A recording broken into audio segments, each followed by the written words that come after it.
அதை நாங்கள் டெஃபரெண்டாக எடுத்துக்கிறோம். ஆனால் அதை விட்டுட்டு இந்த நக்கல், நையாண்டி, சம்பந்தம் இல்லாத பேச்சு இதெல்லாம் பேசிட்டு அப்புறம் முதல்வர் பதில் சொல்லல, முதல்வருக்கு பதில் சொல்ல தெரியல அப்படின்னா அப்புறம் என்ன சோஃபா மாடல் ஆட்சியா? அது என்னன்னு புரியறதுக்கு எனக்கு ரொம்ப நாள் ஆச்சு. இந்த sofa set, table chair, teapoy, furniture பிசினஸ்லாம் வேற எங்க வெளியில போய் பண்ண சொல்லுங்க. அப்படி அந்த பிசினஸ் தான் பண்ணணும்னா நிறைய பிசினஸ் பண்ற மாதிரி வெளியில போய் பண்ண சொல்லுங்க, இங்க சட்டசபைக்குள்ள வேணாம். அதனால ஆக்கப்பூர்வமான கருத்துக்கள் இருந்தா சொல்லுங்க. டெஃபினட்டா அது சரியா இருந்தா நாங்க ஏத்துக்கிறோம். எனக்கு ஒரு குட்டி கதை ஒன்று ஞாபகம் வருது, சொல்லாமா?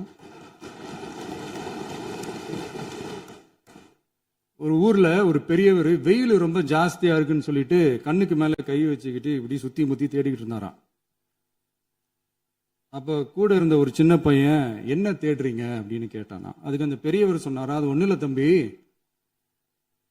உங்க அப்பா இங்கதான் இருப்பாருன்னு சொன்னாங்க, அதான் தேடிக்கிட்டு இருக்கேன். எங்க உங்க அப்பாவையா காணோம்?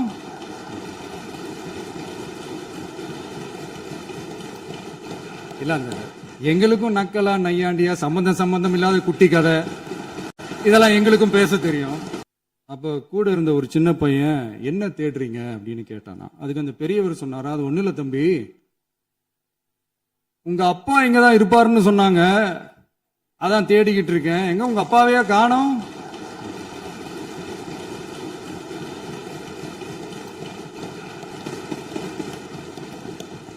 அந்த கதையில பெரியவர் அப்படி சொன்னாராம், தப்பா எடுத்துக்காதீங்க. அந்த கதையில பெரியவர் அப்படி கேட்டாராம். அதனால யாரும் இங்க டென்ஷன் ஆக வேணாம்.